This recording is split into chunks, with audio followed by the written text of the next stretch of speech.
This diva started out young, performing for friends and family in her native Houston, and has gone on to serenade presidents. She is a singing and dancing force to be reckoned with and has expanded out of the music biz into movies, gathering acclaim and awards for whatever she touches. She's like so talented and she wears that talent on her sleeve. She's a supremely talented singer.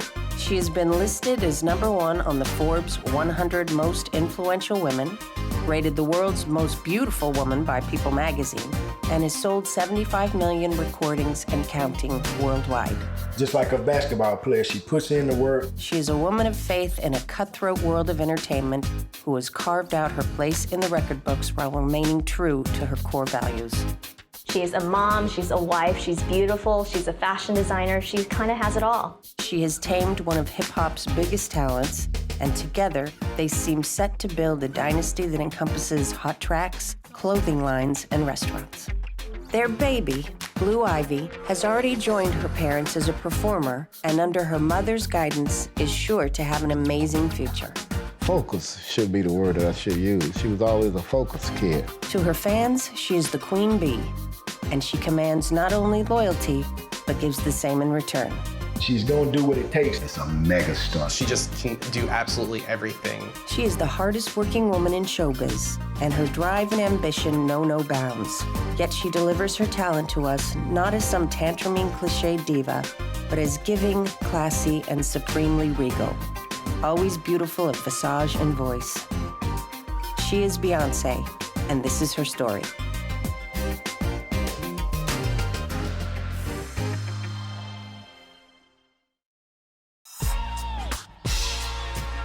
Who is this woman of mammoth talent, big smile, and crisp dance moves?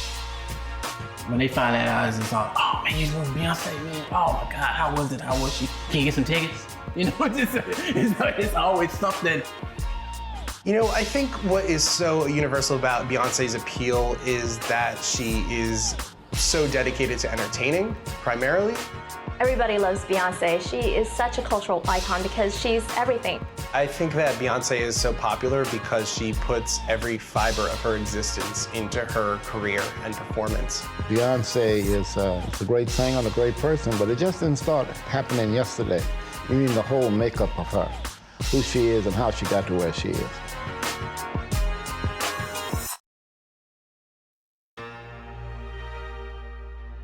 On September 4th, 1981, Beyoncé Giselle Knowles was born in Houston, Texas to Matthew and Tina Knowles. Her unique first name was derived from her mother's maiden name, Beyoncé. And to go with this great name, it was clear from the very beginning that there was something special about the baby Beyoncé. Beyonce was born, she was just like any other, baby. Everybody was excited. She was just a normal child. She was just a bundle of joy. The thing that sticks in my mind with Beyonce was Matt and Tina had a New Year's Eve party at their house the year Beyonce was born. We stood outside and she was just fascinated. She would hold her hand out. It was raining, so the raindrops could drop on her hand. Tina Knowles was a hairdresser and clothes designer, while Matthew was a successful medical equipment salesman. For both, family and church was central to their lives. Her father was always a guy who thought outside of the box, and the mother, Tina, was always a beautiful lady, gracious lady who always had a professionalism about her. Tina did. And then, Tina and them used to have a little old singing group when she was a little girl, too, now. The performing bug ran in the Knowles family, and pretty soon, young Beyoncé was putting on her act for everyone. Anytime anybody went to their house, she'd have to sing and dance. She'd put on a show for them. She had a love for Michael Jackson, and every time she was little, before she started school, they always wanted to sing and dance. But most kids, they always want to sing and dance. But I think when she really started, every time you saw them, and it was a thing in our family is that when you go over to the house, you're gonna have to listen to a song and a dance, and you're gonna have to look at a production. As a young girl growing up in Houston, I used to call her a miniature adult because she never was like the other children. She was always in her area, in her lane, doing what she did. Well, Beyoncé, started singing in church. She is a kind of a good girl from the South. She was shy at first. She wasn't the kid that stuck out. She was just being a normal kid. But when she started to sing, that's when they first heard her sing. That's when they knew that she had a gift. She was going to St. Mary's School, and she was dancing and singing and doing her things. And I think, is that when they finally heard her sing.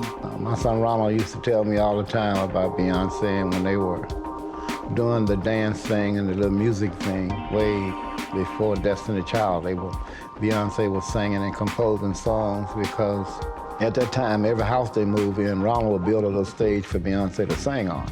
We built this deck in the backyard, and they eventually started using that, as the stage in the summertime. Matt and Tina had them to where they had, trainers, and they had dancing people, because Beyonce was in dance, Beyoncé went on to attend the music magnet school, Parker Elementary, and then later the High School for Performing and Visual Arts, both in Houston. She showed her talent as a soloist, winning competitions in the local area, and then formed the group Girls Time with other local talents. Matthew Knowles quit his job and took over the daily running of the young performers' careers. And further making it a family endeavor, Mother Tina became a full-time stylist and costume designer for the girls, and then had them rehearse in her salon, Headliners.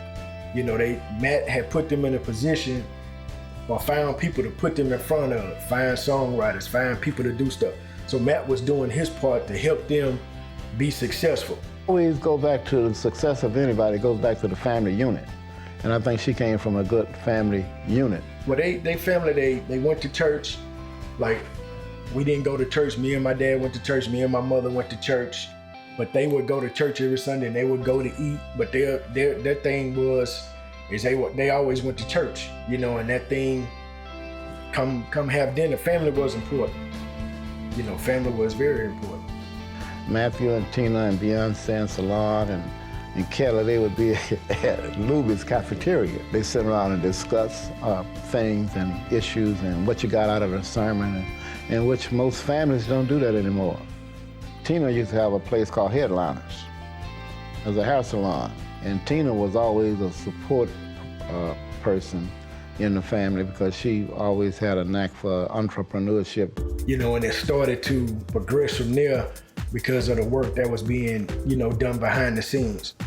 They were writing, they were going to the studio, they were going over to David's place, they were in the studio. Matthews just saw that as an opportunity to get Beyonce out there, because Uncle Matt was always on a mission, and on a mission to do and accomplish the goals that he accomplished. And I think that him being a salesman, he had already had the right skills to apply those skills to another area.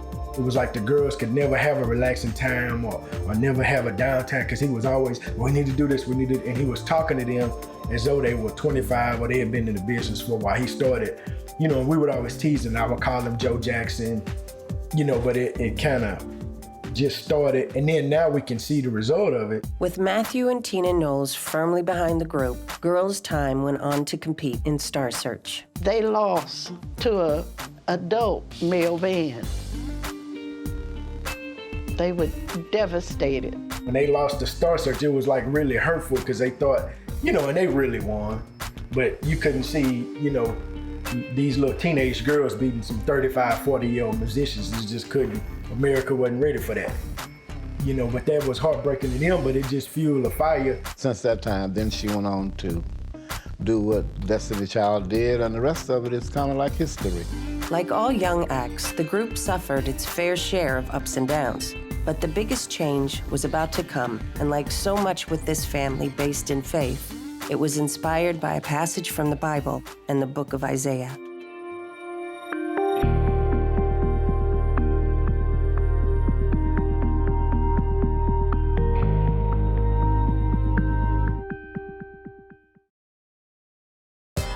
In 1997, Destiny's Child were signed to Columbia Records and recorded their first song for the label, Killing Time, which was also featured in the hit movie Men in Black.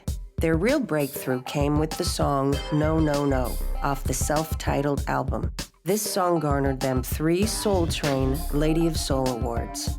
Beyonce started in a girl group with, great voices and funny coordinated outfits.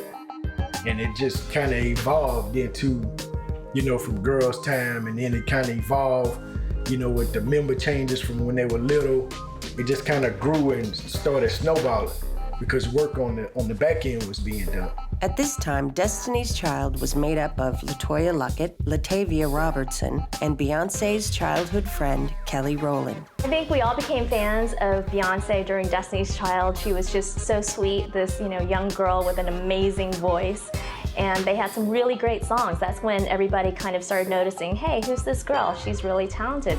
While out front, everything looked great for Destiny's Child, behind the scenes, the situation was turning sour. Robertson and Luckett left the group and filed a breach of contract suit over management issues. There followed a period of depression for Beyonce as the group went through a series of lineup changes that increasingly became public and drew criticism on the shoulders of the fledgling star. I came in right when we was wrapping up the first album of the No No, when No No was a big hit. And the girls were kind of going through some transition. I remember Matthew coming to me saying, I need your help with something. I need you to take over a role as role manager and assist me in doing this for the girls. We got some events that we need to do and I need your help with it. And it was all great. Beyonce was like, cool, hey, we know who you are. We're gonna support you. We're gonna help you out through this role because we're all kind of new and going through the transition too. Finally, the tumultuous personal changes settled down, and Destiny's Child was born again with the lineup of Kelly Rowland, Beyonce, and Michelle Williams. Miraculously, a supergroup had been reborn. And I remember the first date was a Phoenix date, and it was me, the girls, and a security crew. I first met Beyonce in 1999, right after the breakup of the two girls. That was her first bodyguard. First laid eyes, at Hobby Airport. She was real quiet, real shy. So I looked at her, I was saying to myself, wow, we're getting ready to do a concert with this real quiet, shy girl. I'm gonna get paid a lot of money for this particular concert. Now, I may not have another gig. So we get to the concert, we set it up, we make sure the room is secure. We get on stage and all of a sudden I see this person just explode, just come out. I'm like, wow. I'm like, man, this girl's a star. Nonetheless, the young diva in making pulled it together and kept up with the hectic touring pace. Went to Phoenix to do it. It was just us, nobody else. And that kind of bonded us at that point in time. B was a natural girl. She was always kind of real laid back, quiet, but driven. I remember just her writing and wanted to do more in the writing and production end of going to the next album, and how she wanted to expand and make the group grow. And I knew then that she was driven. Then in 1999, the group recorded their second album, The Writings on the Wall, which sold over 8 million units and spawned hit songs Jumpin' Jumpin' and Say My Name, which is one of their most recognized songs of all time, and it won them the music industry's highest honor, a Grammy Award for the Best R&B Song. I think it's like Mile High, something like that, and we had to do a performance. And the city was probably at least another 30 minutes away, and we were behind. We was trying to get on stage, and our dancers weren't there. And I remember MTV was filming us. And I had to go in and let the girls know, hey, look, we ain't got no dancers. They gonna be late, they stuck in traffic, and it's an hour race, but we still gotta go and do the show. And I remember the girls looking at me and were like, what? I said, well, we still got to do the show. So I remember B was like, okay, well, let's do it. She worked out some changes that they were going to do, and boom, we hit the stage and we hit it hard. I mean, the girl commanded the show. It was a sold-out crowd. I mean, it was just like, wow. I mean, she did her thing. And I was like, man, this girl is good. We would do 2 shows in one day, from plane to plane interviews, and she was constantly focused on what we had to do. And constantly keeping us going. Because, sometimes you think that the girls would probably break at that point with so much activity going on, but she kept it all together. Hey, if B ready to do it, we gonna do it. So, she was always a driven person, always a motivator for everybody. Because, she was out in front. We knew she knew her role and she knew what she had to do.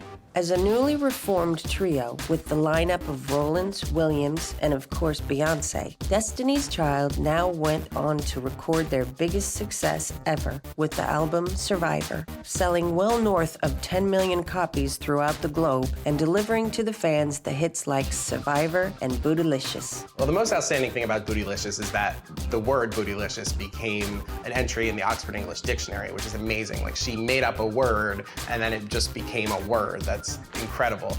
But the thing about that song that's interesting is that, you know, through kind of self-objectification, she's also talking about body acceptance, basically, because Beyoncé does have curves. She's not this waif that maybe society would like her to be or would expect her to be or would want from a woman that's on TV. And she kind of embraces those curves. I mean, undoubtedly, she follows a fitness regimen and probably diets to keep those curves perfect. But at the same time, there is sort of an embracing of her body type that she does. And that's another sign of her empowerment, you know? When we just got through doing Writers on the Wall, was getting ready to work on Survivor. And I remember she came on the bus like, man, hey, Jonathan, man, I just wrote the Survivor. You know, this gonna be the song. And I remember she was playing on the bus, like, you know, listen to it, I'm listening. Oh yeah, this is hot, baby. Yeah, I wrote it. It's gonna be the bang. It's gonna be the new thing. That's when the girls were coming out. They were ready to be free, loose the shackles, everything. And she rolled out. I was like, man, B, this is hot. It's gonna be real hot, you know. And she kind of came up with the concept for the video at that time, and how she wanted it and stuff. And I was like, man, this girl is good. This girl is cool, man. Rounding out this period of revival for the group, Beyoncé starred in Carmen, a hip opera, a made-for-TV movie produced by MTV and co-starring Mekhi Phifer. And then in 2001, after releasing their 8 Days of Christmas holiday album, Destiny's Child announced they were taking a break to pursue personal projects. We can't start becoming a unit, because for the next few years, that's how we roll. It was us. What are you wearing today? I'm wearing Roberto Cavalli. Does he dress you all the time? He does. Sometimes. I love his clothes, and this is perfect for the night. It looks great on you. Fred TV, give a shout out. Fred TV. Following her first turn starring in a movie, in 2002, Beyoncé landed the role of Foxy Cleopatra in the highly successful movie Austin Powers in Goldmember. A year later, she starred opposite Cuba Gooding Jr. in The Fighting Temptations. Beyoncé has gone on to a successful career as an actress, building on these early roles and gaining recognition from fans and critics alike. Believe it or not, my mother loved Sparkle. She loved all of those 70s movies, and that's what I grew up watching. And like Mahogany and so many. And this didn't quite change my life, but I will always love Coming to America. I think it's so hilarious. I love Eddie Murphy. Can't believe I got a chance to work with him. Despite this uptick working as an actress, the young singer remained true to her first love, music. I think it is rare for someone certainly so young to do it, you know, to be a successful songwriter and a singer and an artist. She did an incredible job moving out of this kind of young girl group identity into becoming a legitimate solo artist. She didn't need that much encouragement because she was focused. She knew what her purpose was. And then musical influences, I know that she talks a lot about Etta James and Stevie Wonder specifically. She definitely has roots in R&B, so it's like she's done her homework basically. She knows soul and can project it from there and kind of modify it too for contemporary listeners. But she became a solo star in her own right when she released her own album, and that really was where she just exploded as a superstar. In 2003, Beyoncé released her first solo album, Dangerously in Love. The album has sold 11 million copies worldwide and introduced the world to her hit song, Crazy in Love. The song featured rapper and hip-hop entrepreneur Jay-Z. Sean Carter, aka Jay-Z, was and is one of the most successful rappers in hip-hop history. The couple met during production of his song, 03 Bonnie and Clyde, and apparently the connection was immediate. To some, the urban savvy rapper, known for his lyrics about crime and drinking pricey champagne, was an unlikely match for the R&B church-going Southern girl. Nonetheless, they became a couple, albeit a very low-key couple. Jay-Z has been quoted saying, "We don't play with our relationship." While her personal life was growing, Beyoncé's professional life took a huge leap when the Dangerously in Love album won 5 Grammy Awards. I think Beyoncé probably has the best machine, but I also think she has been tailored, basically, to be this perfect pop star. And certainly damage control and image control factor into that greatly. So I think she's just really, really well trained. She just really knows not to go off course. I think it's all about Beyoncé's amazing voice and her ability to really create these great pop songs. I mean, it was not only a huge seller, but it was a big Grammy winner as well. I remember when her first tour, when her solo album came out, we were in, I think it was in Miami. We were at the arena, and after they prayed, you know, I was walking with Beyonce. She was like, "I hadn't seen you," because I was doing the merchandise. So she was like, "Okay, I hadn't seen you the 2 weeks leading up to it." You know how they rehearsed for the show for 2 weeks. And when I came out the night before the show, and when the show actually started, I remember after we prayed, we walked, and she was telling me, you know, we were just talking, and I remember telling her, she was like, "I'm nervous." Right before they put on the little carry out. And I said, "What you nervous for?" I said, "You don't worry about it. You put in the work, you gonna be fine." And her thing to me was, I ain't nervous for me. I'm nervous for everybody else that they gonna be in their spot and do their part. She said, "I got mine." And that let me know right there that she's gonna be fine. It's like the Michael Jordan. I'm gonna do mine, but when I pass you the ball, make sure when the lights hit you, you on cue. I guess what surprised us was as big as it got. You know, I think we all expected her to be somebody, but my goodness. That's when everybody realized just what an amazing star she was. Putting on hold her next solo project, Knowles rejoined Destiny's Child, releasing the Destiny Fulfilled album. The group had a number of hit singles off this album, including Soldier, Cater to You, and Lose My Breath. Despite the success of this multi-platinum album and string of hit singles, the group announced they would disband after the North American leg of their worldwide tour. I think they all felt that they had done everything that they could do as Destiny's Child. I mean, they were all very close. They've known each other since they were really little. And Beyoncé obviously became such a huge star in her own right that, you know, Destiny's Child they'd run its course. It's amazing that she was able to dump Destiny's Child and really get no flack for that. I think part of the thing was that Beyoncé was Destiny's Child in a way. I mean, Kelly would sing a lot of the time, and certainly on their last album, Michelle sang a lot. But really, everybody knew that Beyoncé was the main attraction. And I think also that Crazy in Love was just such an insanely good single that any doubts were cast away. I mean, people were just like, well, you can't mess with this. Like, I mean, it's great, so we'll take Beyoncé however we get her. But there was no stopping Beyoncé, and in 2006, she released her second solo album, B-Day, and her hit single, Deja Vu, again featuring her then-boyfriend, Jay-Z. Continuing her acting career, she starred in the movie Dreamgirls, for which she received 2 Golden Globe nominations in 2007. Rounding out 2007, she embarked on a 90-venue worldwide concert tour called appropriately The Beyoncé Experience.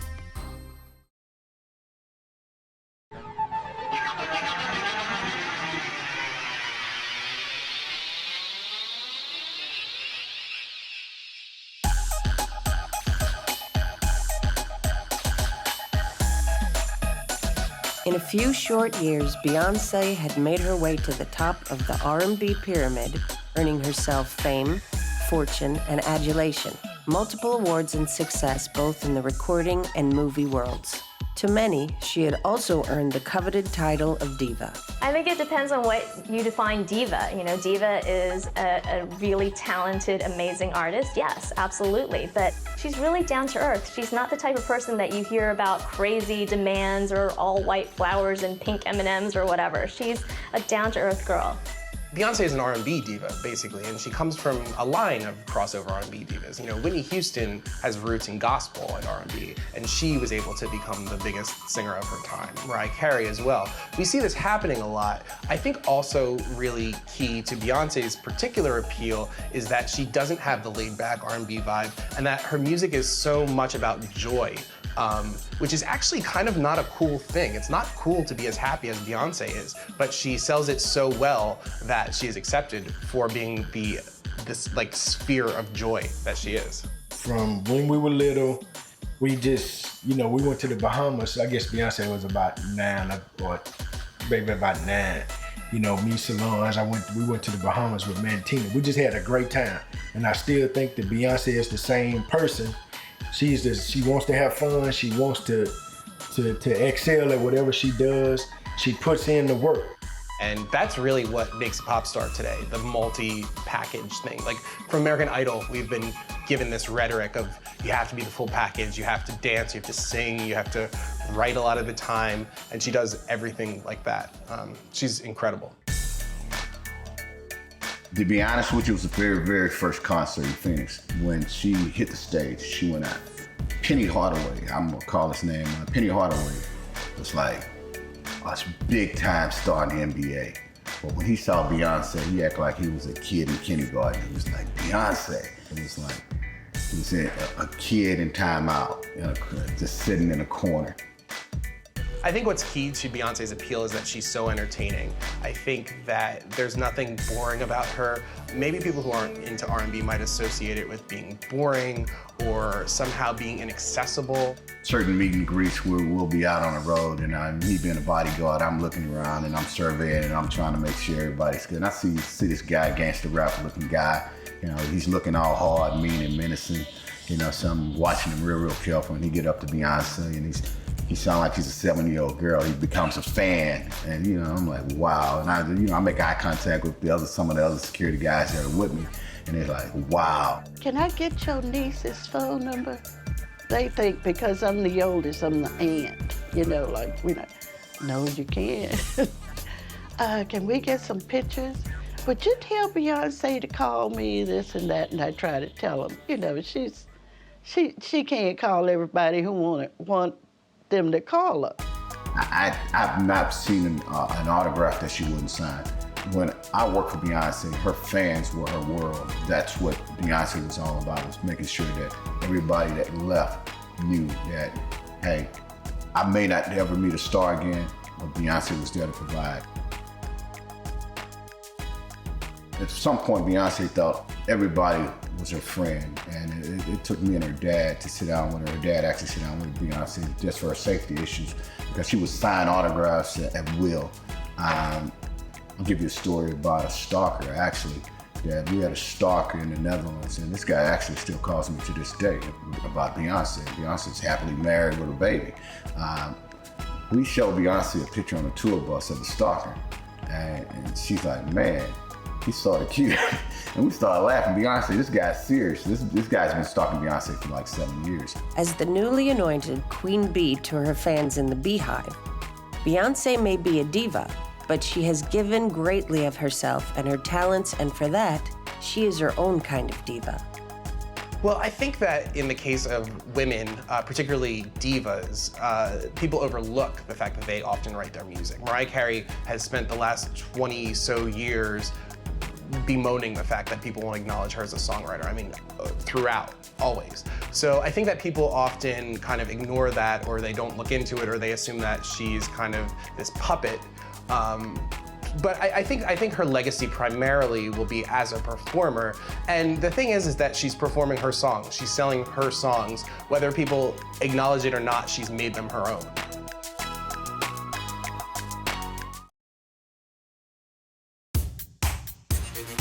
Perhaps more tellingly, Beyoncé has remained her true Southern girl self rather than fitting the traditional image of the diva. Like everything else, she has made this most iconic of pop star personas her own. Beyoncé is definitely likable. That's why she's appealing. She's so amazingly talented, and she does have this crazy glamorous life that you and I will never have, yet she's so approachable and down to earth and seems like a genuine nice person. One of the problems that I actually had with her was she wanted to be everybody's friend. Even after a concert, she see a small kid, she want to pick the kid up, and I'm like, hey, you're gonna draw a crowd, you're gonna draw attention. So Beyoncé was always a superstar that really wanted to be just the girl next door. And you know, she's just like, she's basically like if America's the teacher, she's our pet, basically. She is the kind of person that just wants to please and entertain us in that facet of her life. And so she knows not to screw it up. But these things do slip out of people's hands. Well, Beyoncé, the cousin, is just like, she's loving, caring, you know, she's concerned, you know, and having such a hectic schedule. You know, it's been, when she was younger, she was at all of the family functions. You go over to the house, they were loving and caring, but like I said, you were gonna watch a show. You know, and then when they started getting older, Beyoncé hadn't changed. Well, Beyoncé is amazing because she goes on stage and she dances and she's singing about being bootylicious and how single ladies and girls dominate the world. And it's something that you just can't stop looking at. But then, you know, she goes home and she likes to talk about how she's this normal, you know, nice, sweet girl at home, and she's this really powerful woman on stage. The fans were fantastic to Beyoncé. She couldn't go anywhere. If we went to a shopping mall, it was overflow. Word got out Beyoncé was there, and of course we were signing autographs till we couldn't sign autographs anymore and try to find an escape route out of there. Sometimes the fans were so hyped, you know, and weren't aggressive towards Beyoncé, but it was just the point, it's Beyoncé, they wanted to grab and touch on it. And if you got 10, 15, 20 people grabbing and touching on you at one time, it's gotta be a traumatic experience.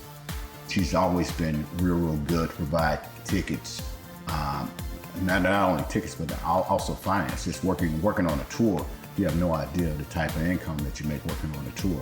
So just by meeting Beyoncé and her family, I feel as though I've been blessed, you know. Being on the road too is that when you read some of this negative stuff, and you've been there, we've been to the malls, or when they started to grow up or started to really explode, like after the first or second concert, it's like you're in the airport and you've been traveling with this person and you see that they're tired and fatigued and they trying to disguise themselves with a hoodie or a baseball cap. And then when people recognize it, even though they're that tired, for a person to stop and say, okay, and take the time. You know, and Tony can attest to that, you know, I don't want anybody to know who I am, so I'm gonna put on this baseball cap, no makeup, and be covered up, and we just gonna go in the mall. And then when people actually see who you are, you take the time and, you know, push them in the dressing room and take pictures with them and laugh and giggle. You know, that's Beyoncé.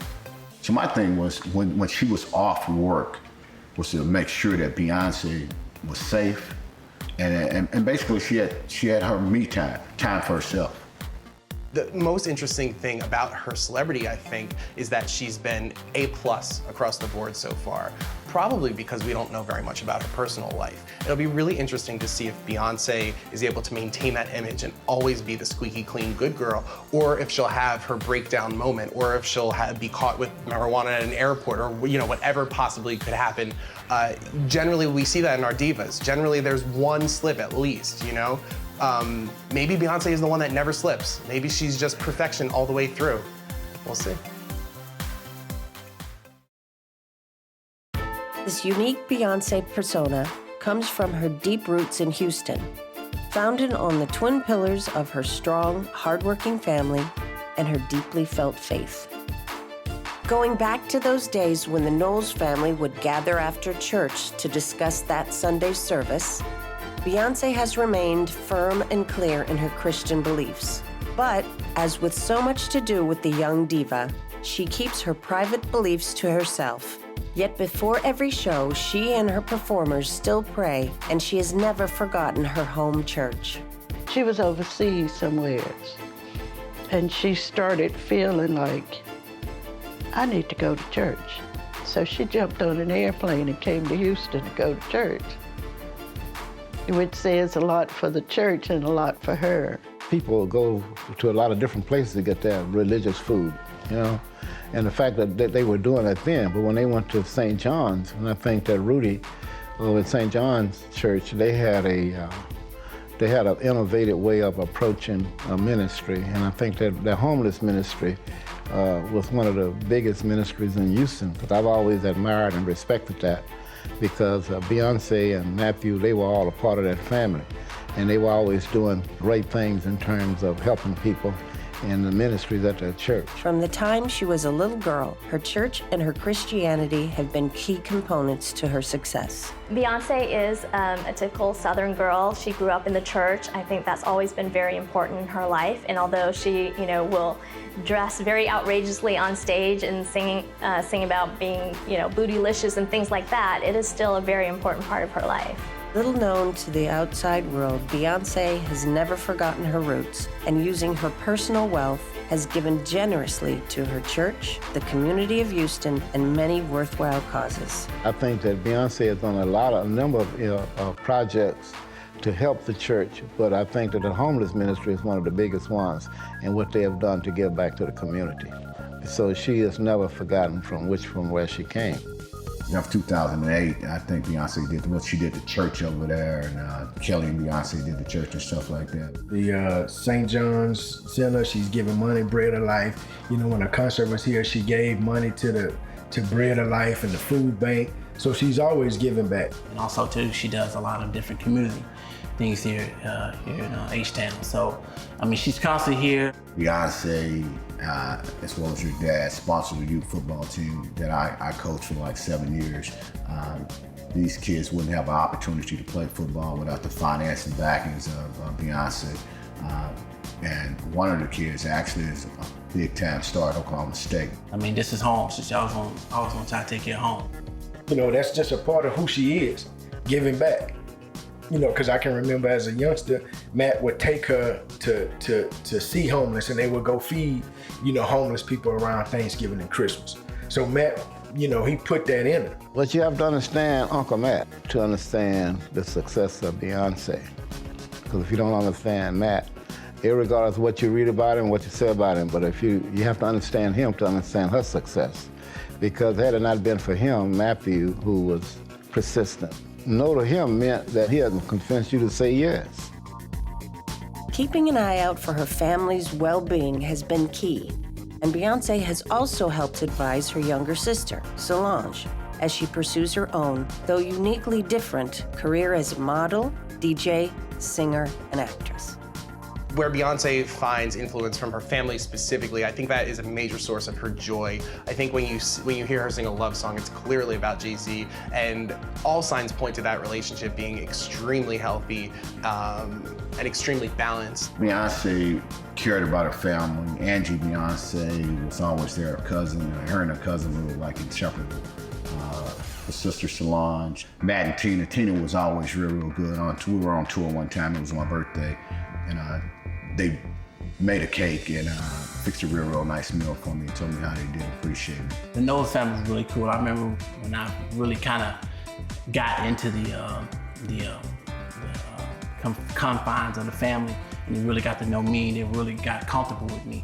We used to go hang out at their house and used to go pick the girls up. It became a really good bond, and so it was business and friendship all together, because we kind of extended our roles outside of the 9-to-5 work that we did. I believe sincerely and honestly that the people and the citizens of Houston is proud to have her as a native Texan and a native Houstonian.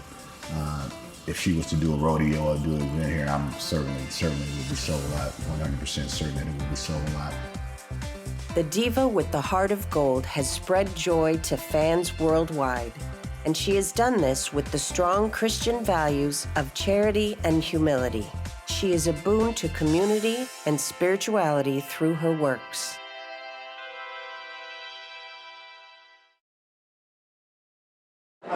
Music and fashion, they go hand in hand. And, when these beautiful models are posing for their shoots, they're listening to music. We're all inspired by music, and I think it's so great that they're acknowledging us musicians.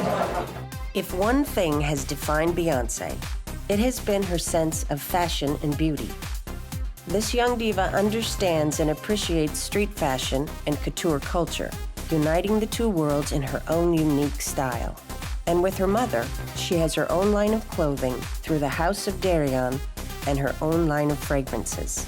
Beyoncé is definitely a fashion icon. You know, People magazine named her the world's most beautiful woman in 2012. But beyond that, she has her own fashion line and is always dressed to the nines, even when you see her just out shopping with her baby. I love to mix different fabrics. I love maybe chiffon with different types of diamonds or embroidery or anything shiny. I love to mix something kind of rugged with something really feminine. Well, I think that people gravitate toward Beyoncé's image is because she's not afraid to take risks, especially those risks that are clothed by her mother, and to great success. Certainly her weave is iconic. She kind of popularized weaves in a way, I think. I think as soon as she came into the consciousness of having a weave, you heard people talk about weaves a lot. That's not a coincidence, I don't think. And I think that she takes a lot of risks, and sometimes she looks ridiculous, but sometimes she looks ridiculous on stage. That is the key to Beyoncé's appeal, that she's not afraid to look ridiculous, or at least she doesn't seem to be. I think House of Darion has been successful because of who Beyoncé is. I think women relate to her, young girls relate to her, and they like what she exudes, this idea of fashion, but also accessibility. I think Beyoncé's fragrances are successful just in the same way as her labels are successful, because people like her. People think that she's beautiful, she dresses well, and she's relatable. I do think that she's gorgeous, and I think that Beyoncé is probably somebody who it would be hard to make look bad, no matter what she was wearing. So she could really get away with dressing up, dressing down, looking crazy, looking elegant. She could really just do it all, and next time, she'll do something even more eye-catching.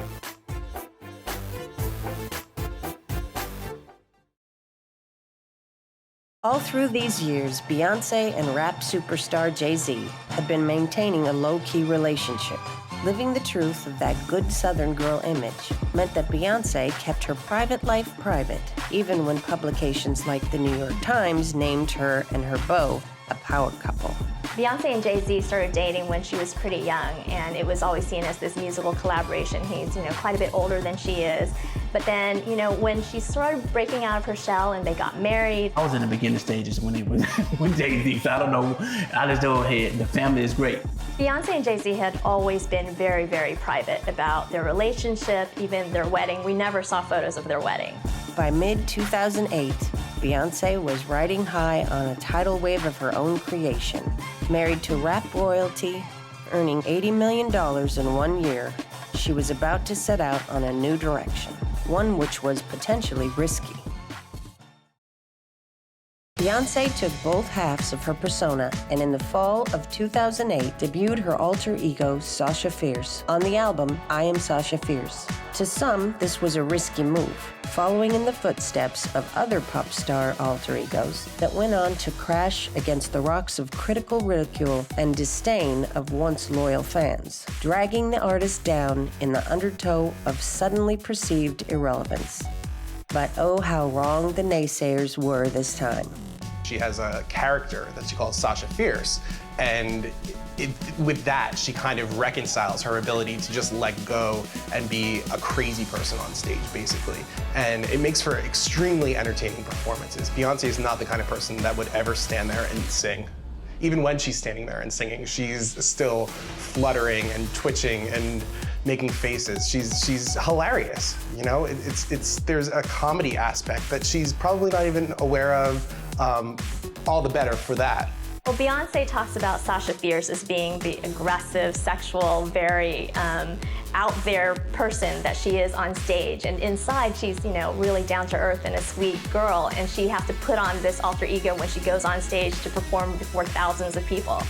Well, I'm not exactly sure why Beyoncé kind of gets the pass with admitting her sort of artifice in a way, right? She's like, I'm detaching myself from myself to do this. Probably just because it's so good, because she can absolutely back it up. If it weren't as entertaining as it is, and if she weren't the dancer and singer that she is, she probably wouldn't get that pass. But people look and say, oh, well, that's entertaining, that's great. Whatever you need to do, Beyoncé, you got it. I Am Sasha Fierce brought to the public consciousness hit songs like If I Were a Boy and Single Ladies. It was the video for Single Ladies that particularly caught the public's attention. I mean, I think Single Ladies is the biggest Beyoncé song of all time, the biggest solo Beyoncé song of all time. And I think that has a lot to do with the video and kind of the breathlessness of that choreography and the way that she pulls it off.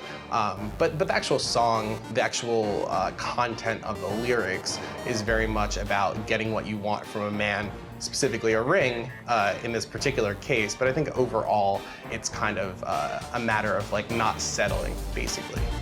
Perhaps most significantly for Beyoncé, the girl from Houston, she got the chance to serenade President Barack Obama and First Lady Michelle Obama at the inauguration ball in 2009. She sang Etta James' classic, At Last. It was fitting that the young diva sang this immortal song, having recently played the older diva, Miss James, in the movie Cadillac Records. Honestly, after I tackled Etta James, it was so difficult and so dramatic, and something that could have been, it was really hard, and I wasn't sure if I could do it. After I feel like I conquered that, I felt like I could do anything. It gave me a lot of confidence. That year, Beyoncé swept the music world's highest honors at the Grammys, getting 10 nominations and ultimately walking away with 6 awards. Her alter ego, Sasha Fierce, had paid off with benefits after all.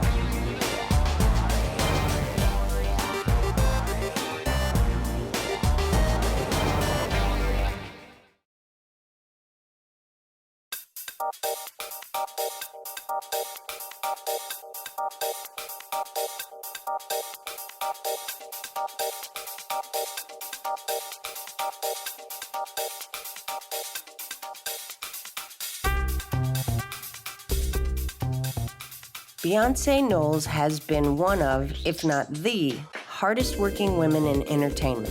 Fittingly, she took some time off in 2010 to recharge her batteries, as she put it. In 2011, she also took over management of her own career, parting ways with her longtime manager and father, Matthew Knowles. And keeping the juggernaut of her career going, she released her 4th studio album, fittingly called 4. And then in the summer of 2011, she and Jay-Z announced they were expecting their first child. It became a whole different side of her that we got to see, and it was really nice to see her happy and in love. Happiness, you have to be happy, and when you see a woman or a man that is confident and comfortable with themselves and happy, it makes you feel happy. During the 2011 MTV Video Music Awards, Beyoncé announced that she was 5 months pregnant. First on the red carpet, and then, more famously, at the end of her performance of Love on Top, when she rubbed her growing baby bump. The announcement became an instant social media success, leading to record number of tweets, as well as making that year's VMAs the most watched in history. But once she got pregnant and she decided to make this announcement in such an amazing way on the VMAs in 2011, showing her belly, and you saw Jay-Z in the audience being so happy, I think they're just so happy they can't not show it to the world. For the expectant father, always super cool Jay-Z, the media blitz speculation of whether it was going to be a boy or girl did not faze him. Yeah. Either? We'll see. Okay. One of the two. One of the two. If it was coming from them, they were able to control it. And I think what happens when you're a celebrity is that things just spiral out of control and you kind of can't do anything about what's being put out there. So people just cling to whatever control they can.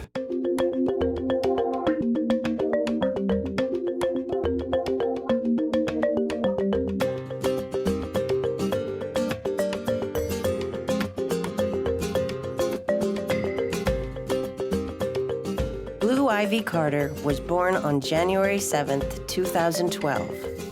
The newborn's cries were included in Proud Dad Jay-Z's song dedicated to her birth, Glory. This made Blue Ivy the youngest person ever credited on a song. Now that we've actually seen her baby, she's been on a track of Jay-Z's song.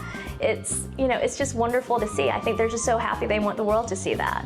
I can just see now that her and Jay are together, they're gonna put, Blue in a position you know, Blue Ivy in the position to be successful. Whatever it's gonna take, they're gonna make it happen. But she also has a lot of kind of women empowerment songs, like If I Were a Boy and Who Run the World, Girls. I would hope that as a mother, she would continue that. I hope that she teaches Ivy Blue that girls do indeed run the world. Even though those songs are a little bit simplistic in their politics, whatever, the general sentiment of uplifting women is something I would hope that she would continue even more strongly now that she has a daughter, and it really, really matters. I think, you know, as a performer, as an entertainer, Beyoncé is still at the top of her game, and being a mom doesn't change that one bit.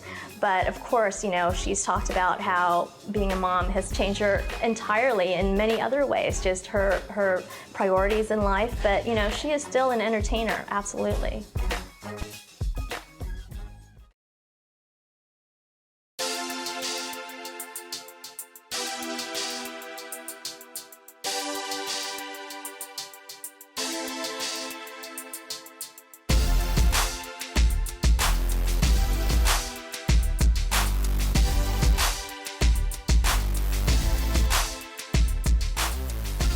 Beyoncé Knowles has conquered the world with her songs, and she has done this in her own unique way. So what could possibly be next for this talented performer?